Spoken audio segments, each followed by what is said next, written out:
All right, so I went to put an air filter in it, and I noticed that every one of these screws in this air filter housing have been stripped out.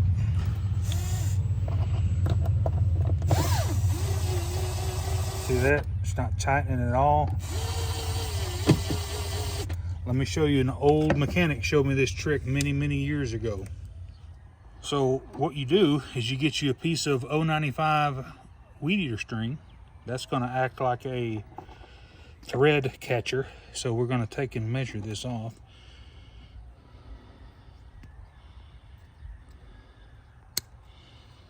This weed eater string is going to go right there.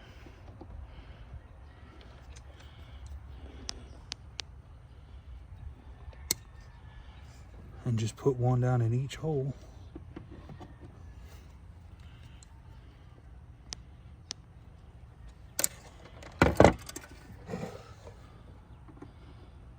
Just like that. This back one over here is not stripped out.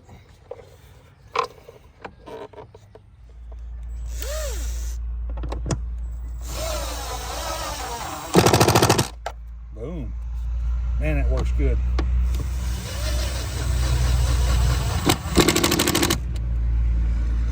Good and tight.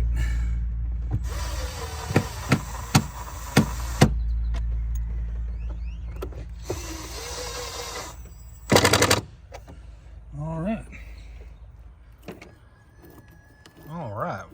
All we gotta do is tighten the clamp down, and we're good to go on this repair. That's a good hack right there. I've been using that hack for years. That's good, babe. Let's check this air filter out. It was pretty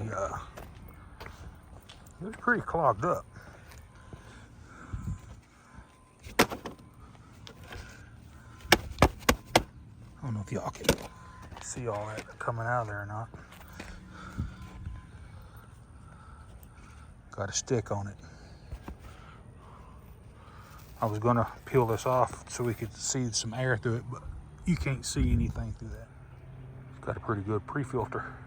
Go ahead and pull it off. Just rip it. There you go.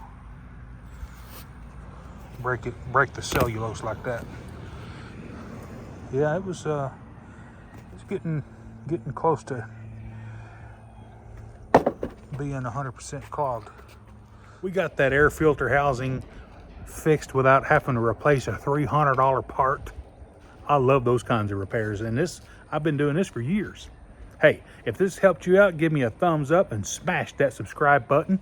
And while you're there doing that, go ahead and click that bell so that you get all of my new content. Y'all have a good rest of your weekend. More Medic One.